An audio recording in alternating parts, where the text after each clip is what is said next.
ముద్రగడ పద్మనాభం గారు ఆయన 2 రోజులకు ఒక లేఖ రాయటం, 2 రోజులకు ఒక రోజు ధర్నా అంటాం, ఇలాంటి పాదయాత్ర అంటాం, ఇది అలవాటైపోయింది.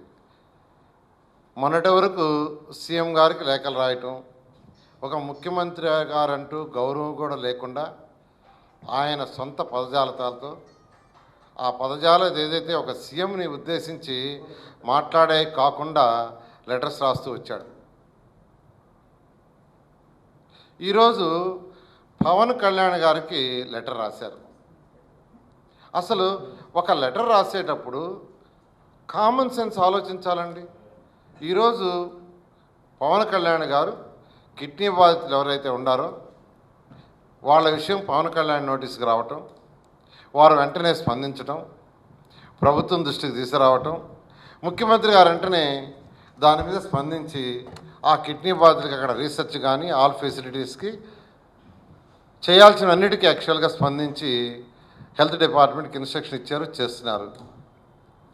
రీసెంట్గా హార్వర్డ్ యూనివర్సిటీలో పవన్ కళ్యాణ్ కలవటం, ఇలా మాకు కిడ్నీ సమస్య ఉందంటే వాళ్ళు మేము కూడా సహకరిస్తామంటాం, వాళ్ళు రావటం, వాళ్ళు నిన్న సీఎం గారి దగ్గరికి రావటం, పవన్ కళ్యాణ్ రావటం జరిగింది. దాని మీద పాజిటివ్గా ఇద్దరు స్పందించారు.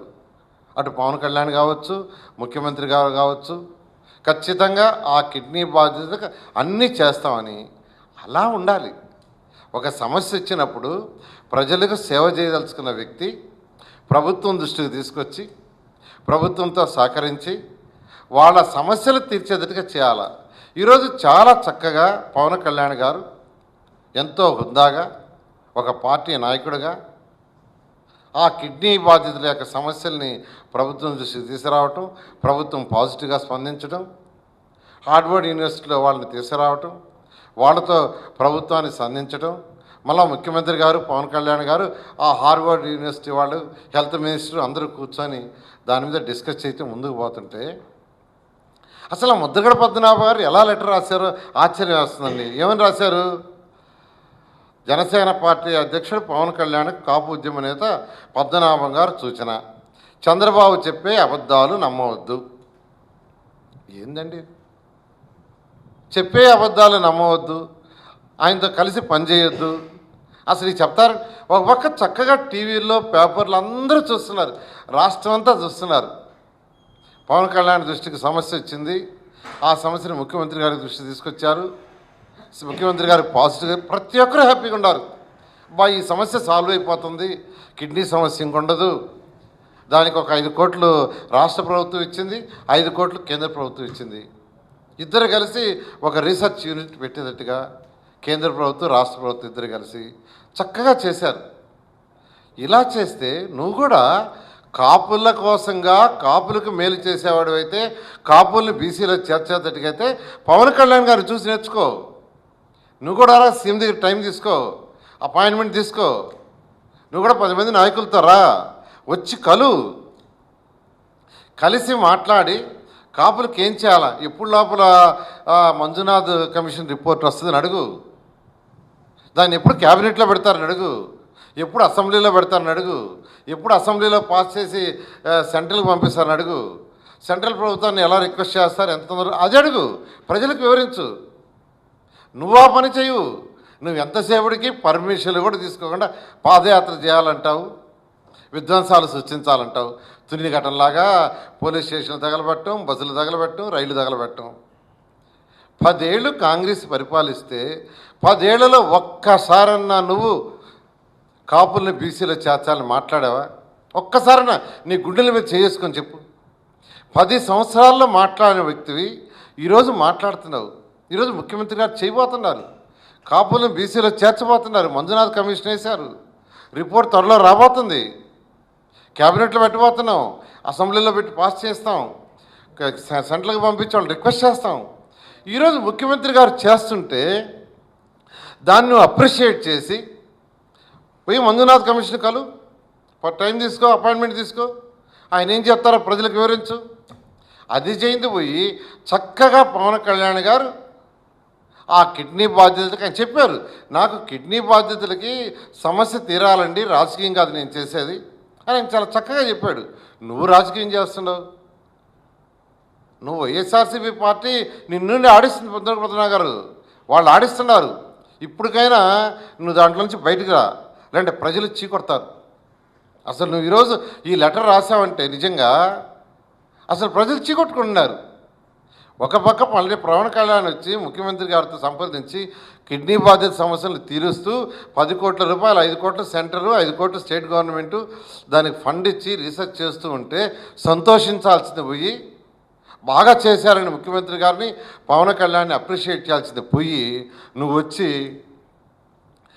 చంద్రబాబుతో ప్రయాణించి పరపతి తగ్గించుకోవద్దు అని పవన్ కళ్యాణ్కి లెటర్ రాస్తాడు.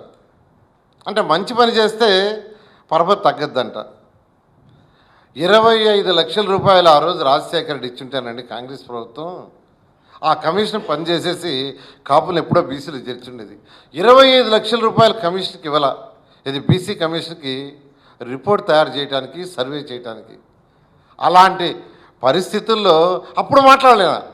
25 లక్షలు పెట్టడానికి ఉద్యోగం చేయొచ్చు కదా.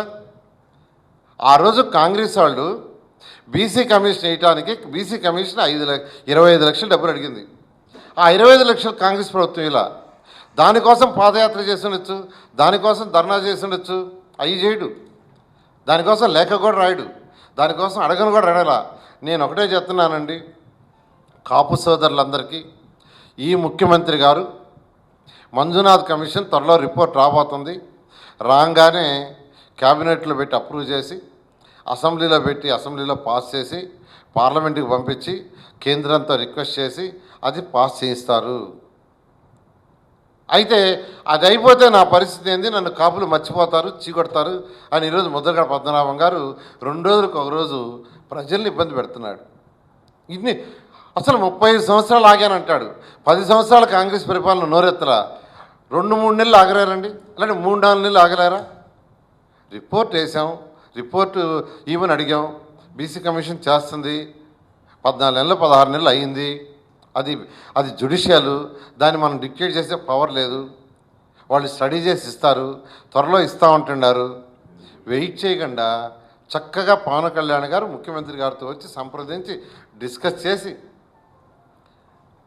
ఆ యొక్క కిడ్నీ వాళ్ళ సమస్యల్ని తీరేటట్టుగా చేస్తుంటే పర్మనెంట్ సొల్యూషన్కి ఇద్దరు ఈరోజు పవన్ కళ్యాణ్ ఆలోచించినా, ముఖ్యమంత్రి గారు ఆలోచించినా కిడ్నీ బాధితుల యొక్క సమస్యని పూర్తిగా పోవాలి రాష్ట్రం నుంచి, ఎక్కడా ఇబ్బంది ఉండకూడదని ఈరోజు చేస్తూ ఉంటే దాన్ని సంతోషించి అప్రిషియేట్ చేసి పోయి నువ్వు ముఖ్యమంత్రి గారితో ప్రయాణించొద్దు, ప్రయాణించి ఈ రాష్ట్రంలో ప్రజల యొక్క సమస్యలు తీర్చొద్దు అని చెప్పడం నిజంగా వింతగా ఉంది. ఇప్పటికైనా ముద్రగడ పద్మనాభం గారు కళ్ళు తెరుచుకుంటే తప్ప ఈ రాష్ట్రంలోని కాపులు ఎవ్వరూ శ్రమించరండి. పద్మనాభం గారు, మీరు కాపులకు ఒకటే మాట చెప్పండి చివరిగా, గత 10 సంవత్సరాల్లో మీరు కాపుల్ని బీసీలో చేర్చమని ఎందుకు అడగల? ఇప్పుడు ఎందుకు అడుగుతున్నారు? ఇది 3 సంవత్సరాలు అయింది ప్రభుత్వం. 10 సంవత్సరాలు ఎందుకు అడగలేదు?